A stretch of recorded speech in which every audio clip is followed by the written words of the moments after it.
Sejam todos bem-vindos a mais uma edição do BizTalk Podcast. Eu sou Sebastião Domingos Mujinga, o vosso host, e juntos com o meu convidado residente, Dr. Manuel Alberto, economista, consultor e partner manager da empresa Viscounting, estaremos aqui abordando sobre mais uma temática que, sem sombra de dúvidas, merece toda a nossa atenção: a importância de articular as políticas empresariais com a estratégia geral da empresa.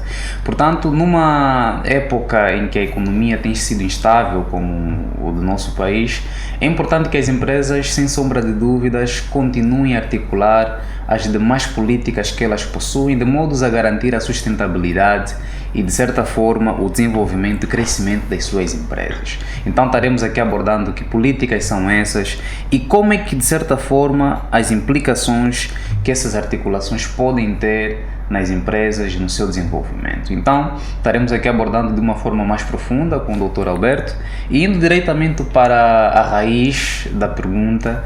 Eu gostaria de saber, assim, de forma muito rápida, doutor, por que é tão importante articular as diferentes políticas empresariais com a estratégia da empresa?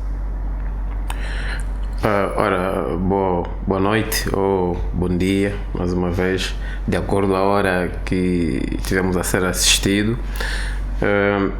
Obrigado por mais essa interação de partilha de conhecimentos relevantes para a nossa classe empresarial, como sempre. Portanto, esta é a nossa missão, é incutir aos empresários, aos empreendedores, conhecimentos úteis que lhes ajudem de alguma forma a aguçar o seu gênio criativo, a sua capacidade de análise e o reforço dos seus planos estratégicos.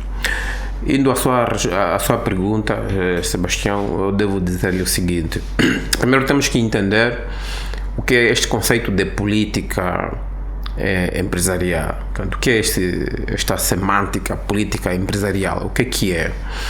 Ora, no âmbito do ambiente empresarial, política é considerado como uma espécie de instrumento, porque as empresas primeiro estabelecem objetivos, portanto objetivo estratégico, sobretudo relacionado com a necessidade de crescimento e aumento do seu volume de negócio, e para satisfazer esse desiderato eles acionam um conjunto de instrumentos. Portanto, esses instrumentos que a literatura chama de políticas, e depois iremos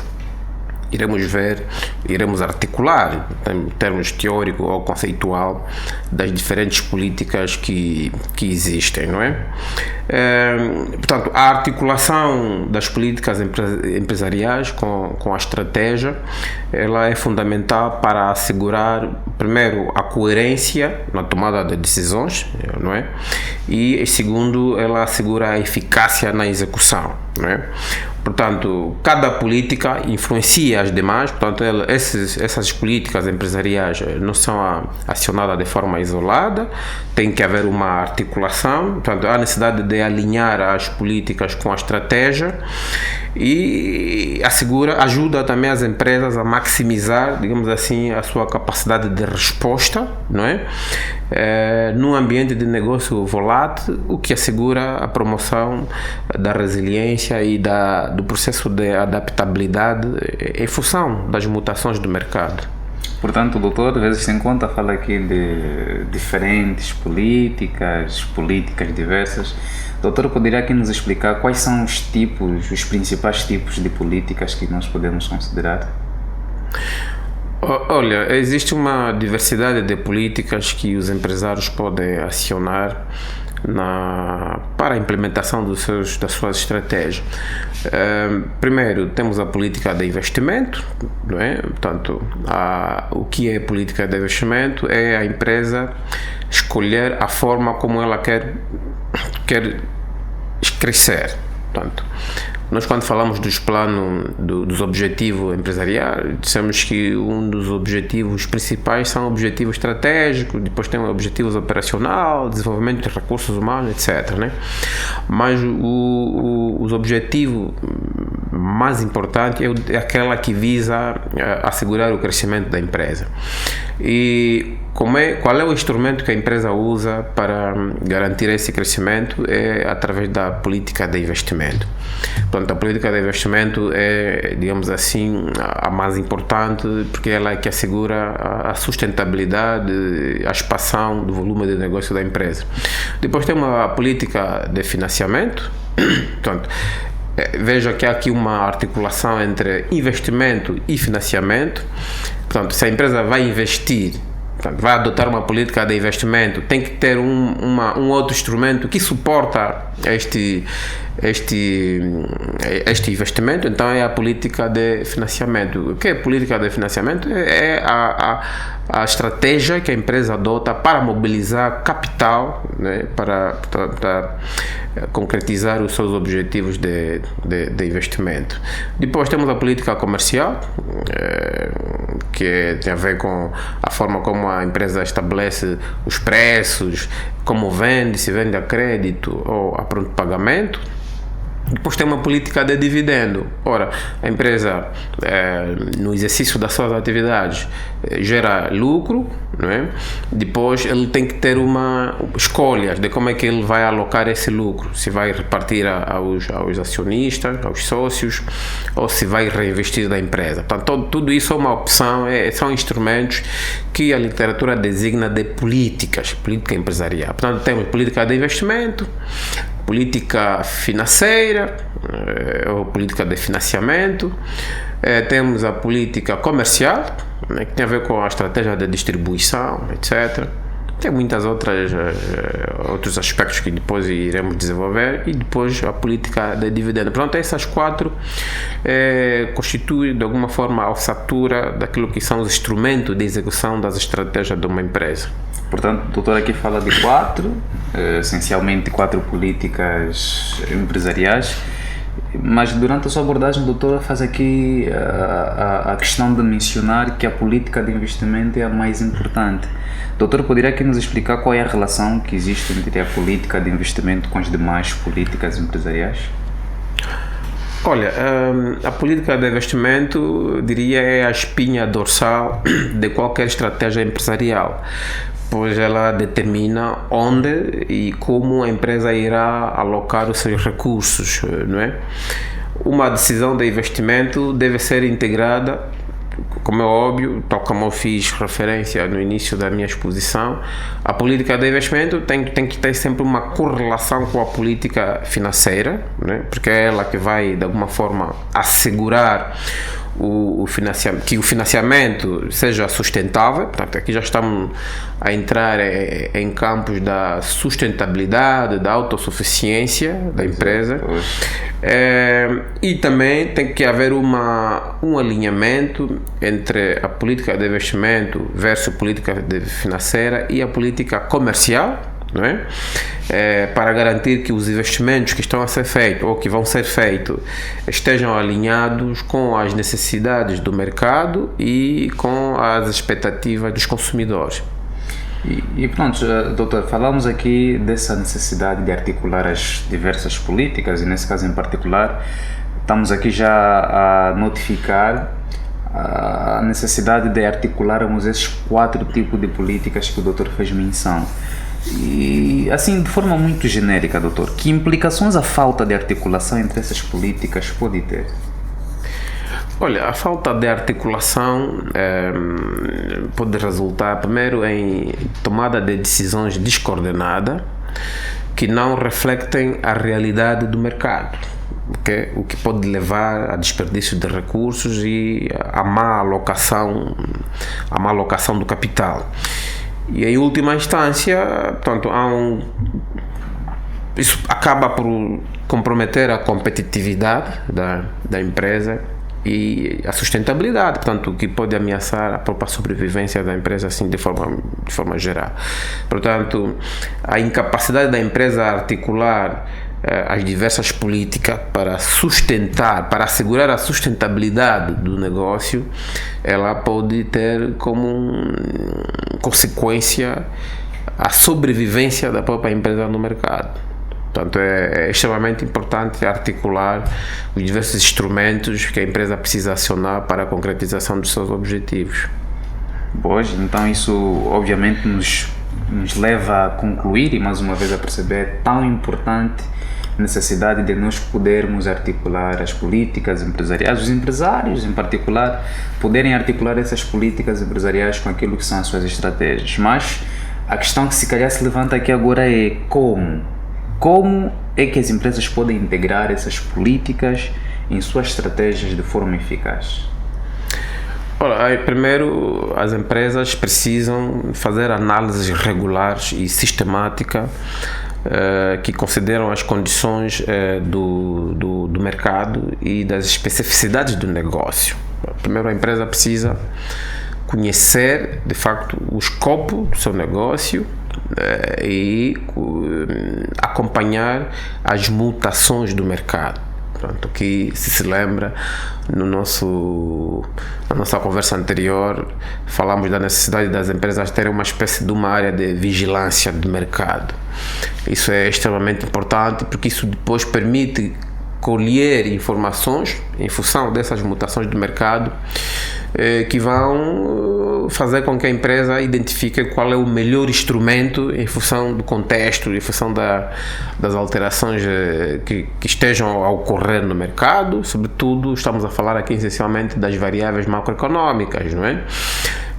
Porque veja, o instrumento em termos de política empresarial que a empresa pode adotar num cenário de estabilidade não são os mesmos num cenário como o nosso, da Angola, em que há alteração das variáveis macroeconômicas, desvalorização da moeda, por exemplo,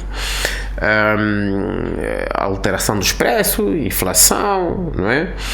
Todas essas mutações elas devem condicionar e alertar a empresa sobre qual é o instrumento ideal a acionar para a concretização da sua estratégia empresarial.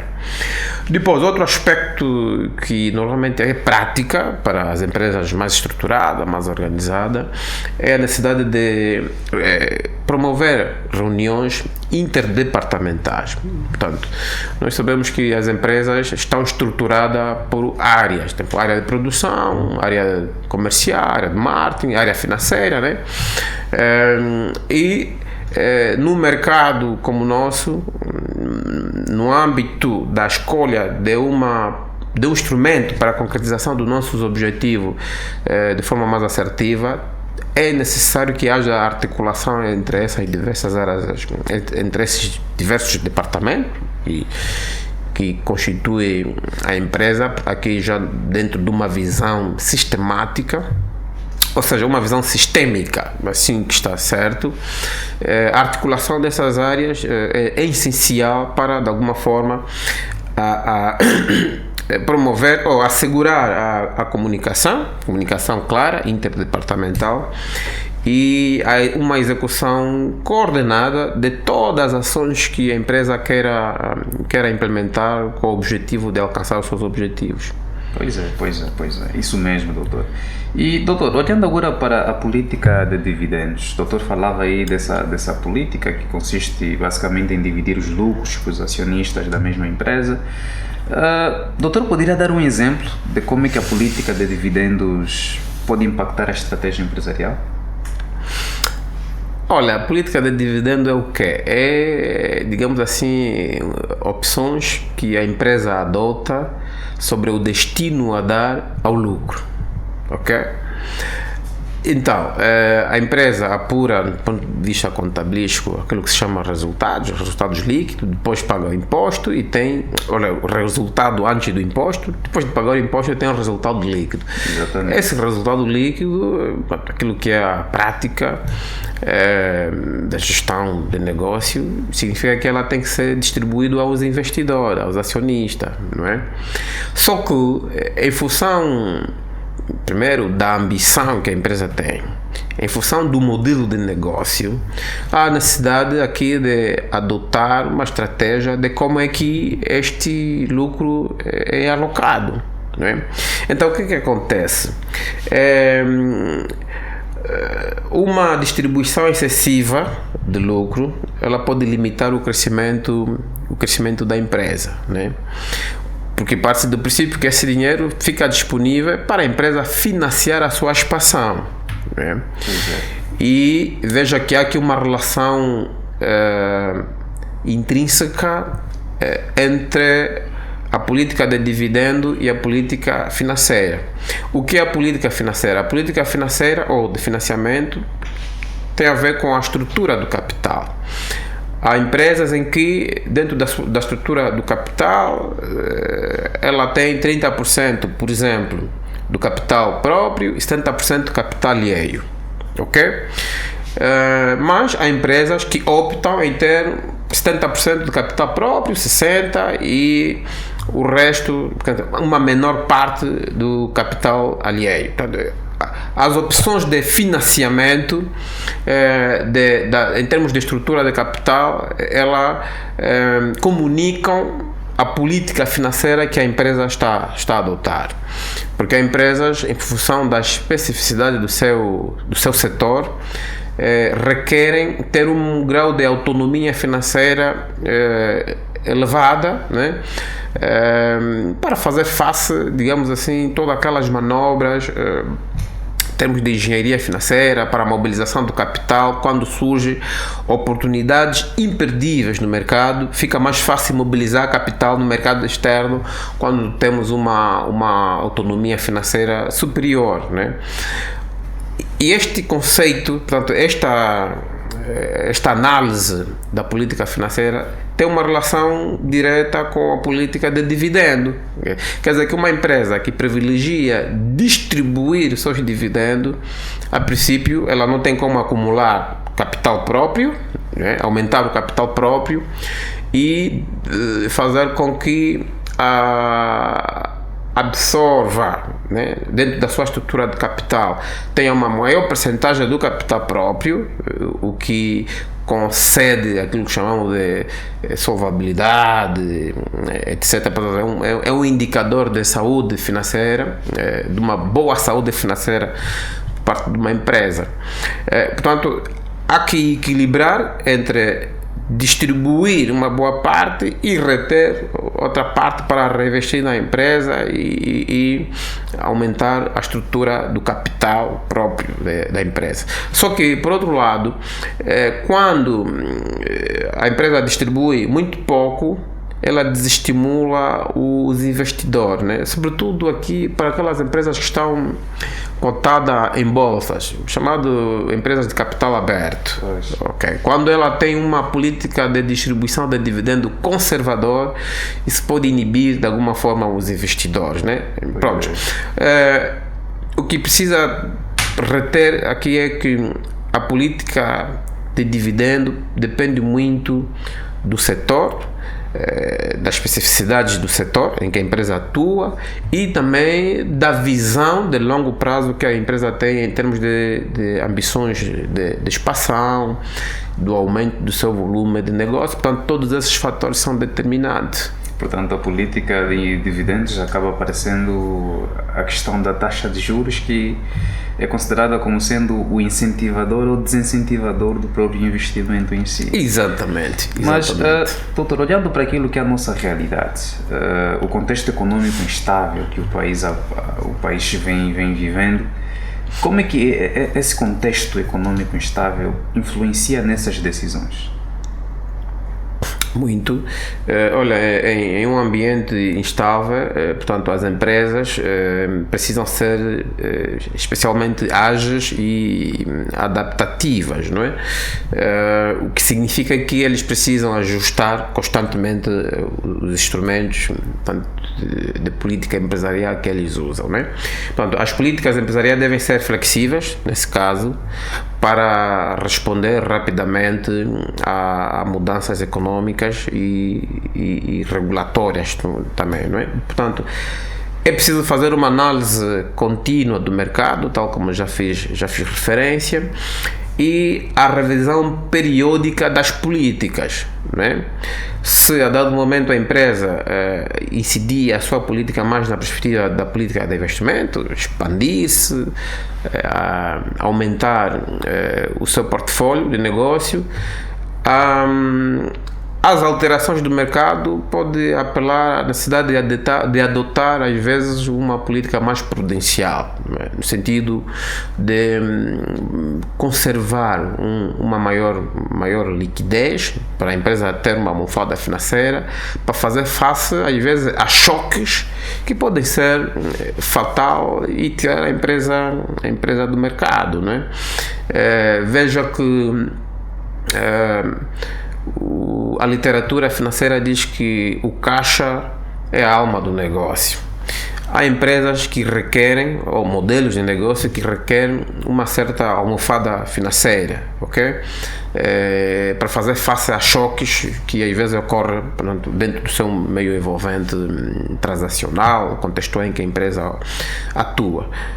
Ora, em função da política que a empresa adota, se, por exemplo, tiver maior propensão em adotar uma política de investimento com ambição de crescer, isso depois compromete o quê? Compromete o caixa, portanto a empresa fica com um cash flow muito limitado porque está a investir, e em função da forma como ele financia este investimento, se é uma política financeira mais na perspectiva de captação de dinheiro de terceiro, né, de empréstimos bancários, etc., as alterações do mercado podem fazer com que a empresa, a dada altura, vê-se com restrições, né, para fazer face àquilo que são os compromissos financeiros de curto prazo, né, pagar a fornecedores, por exemplo, e depois o serviço da dívida, não é?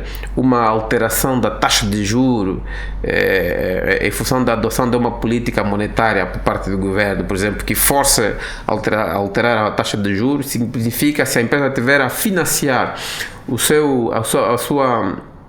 a sua política de investimento para crescer com excesso de captação de recursos de terceiro, né? Isso tem depois peso no serviço da dívida, isso tem peso também na gestão da liquidez da empresa. Portanto, é preciso equacionar todos esses aspectos para obter algum equilíbrio, né? Portanto, a análise contínua do mercado, a revisão periódica das políticas, desde a política comercial, política de investimento, política financeira, para ver se de facto o contexto aconselha que continuemos com esta filosofia de atuação.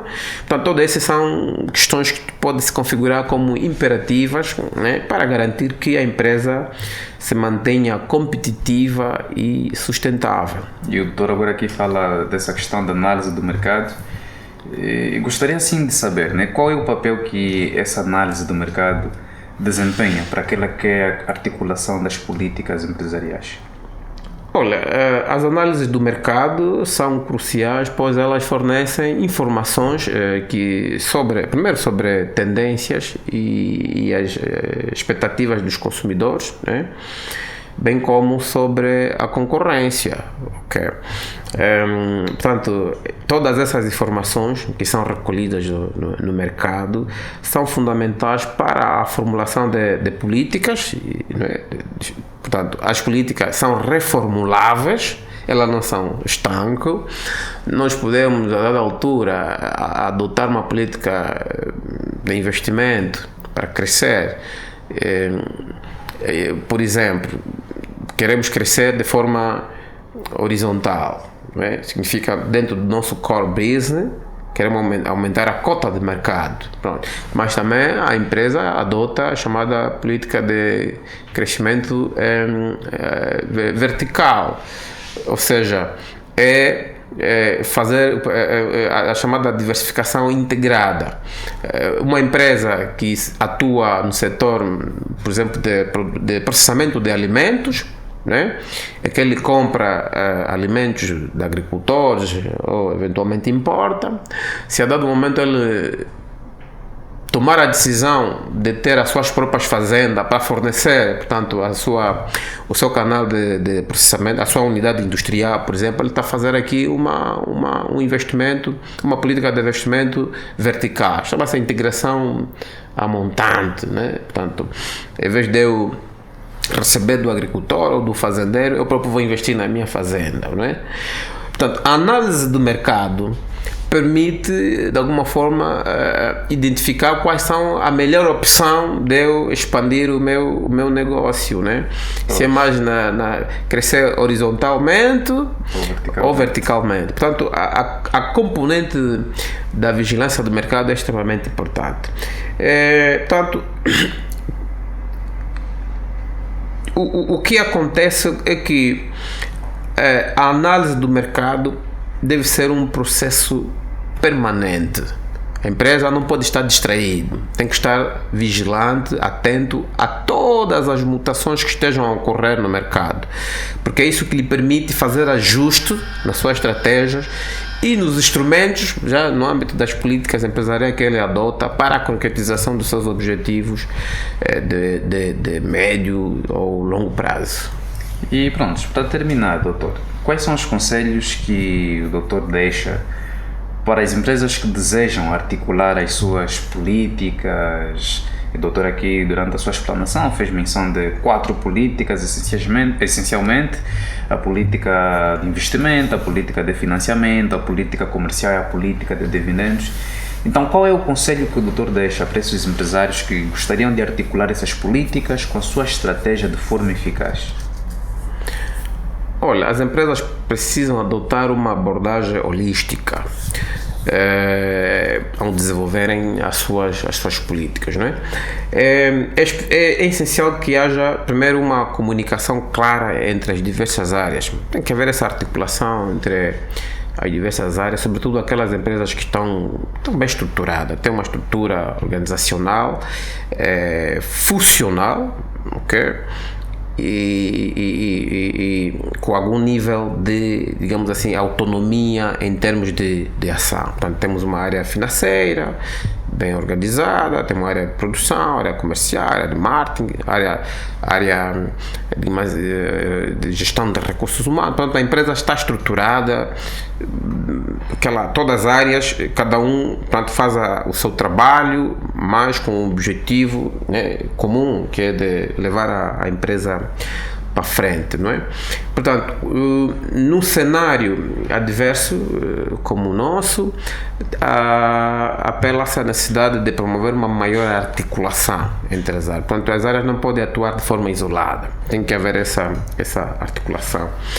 E isso passa pela comunicação. Aqui entra o papel dos líderes, dos gestores, a capacidade de liderança, para então promover esta sinergia entre as diversas áreas funcionais. Portanto, os líderes, nesse caso os gestores, têm que estar comprometidos em alinhar as políticas com as estratégias através da promoção deste ambiente, né, de articulação interdepartamental, busca de sinergias, porque o que acontece, Sebastião? Normalmente as empresas que estão mais ou menos já organizadas, estruturadas, cada área, cada gestor, cada líder de uma área tem uma visão diferente com o outro. Tem sido comum nas empresas já com alguma experiência e maturidade, às vezes a área de produção ter uma percepção diferente das coisas com a área financeira, que tem a capacidade de mobilizar recursos, não é? Às vezes a área financeira tem uma percepção diferente com a área comercial, que é aquele front office que vai ao encontro do cliente, que interage diretamente com o cliente, que conhece as necessidades reais dos clientes, as reclamações dos clientes, e que são esses que estão em condições de ajuizar quais são as melhores medidas que devem ser adotadas para maximizar o volume de venda da empresa. Então, nem sempre o financeiro, né, a área financeira, tem a percepção real do que é que está a ocorrer, não é? Então, a liderança é importante para promover esta articulação convergir nas ideias, de tal forma que forjem soluções que venham de alguma forma a conferir, né, sustentabilidade e crescimento da empresa. Essa componente é extremamente importante. Além disso, é preciso a formação contínua, né? Portanto, os colaboradores e o gestor das diferentes áreas operacionais da empresa têm que estar a ser treinado constantemente. O acompanhamento do ambiente de negócio, em que a empresa está inserida, também é um elemento fundamental para garantir que as decisões tomadas estejam sempre em sintonia, não é, com as condições e realidades do mercado. Portanto, tem que haver essa adequação entre aquilo que é a decisão estratégica que a empresa está a adotar e as realidades do mercado. Portanto, tem que haver esta harmonização. Nós não podemos tomar decisões que pendem para um lado, quando na verdade o mercado, aquilo que são os indicadores de mercados, mostram que essa não é a decisão mais aconselhável para a empresa adotar no atual contexto, né? Portanto, a capacidade da liderança é realmente crucial para que a empresa esteja bem sucedida num ambiente tão adverso como o da Angola, não é? Pois é.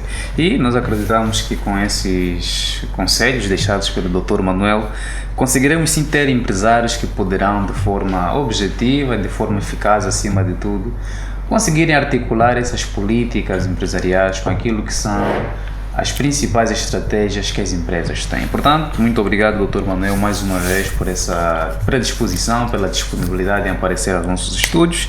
E quanto a nós, é só desejarmos uma boa continuação e, acima de tudo, agradecer pela audiência, por você que nos acompanha. E se tu és novo aqui no canal, já sabe, subscreva, deixa um like para que o YouTube perceba que esse é um conteúdo bom e passa para mais pessoas, e que de certa forma o YouTube possa te notificar nas próximas ocasiões assim que tivermos vídeos novos no canal.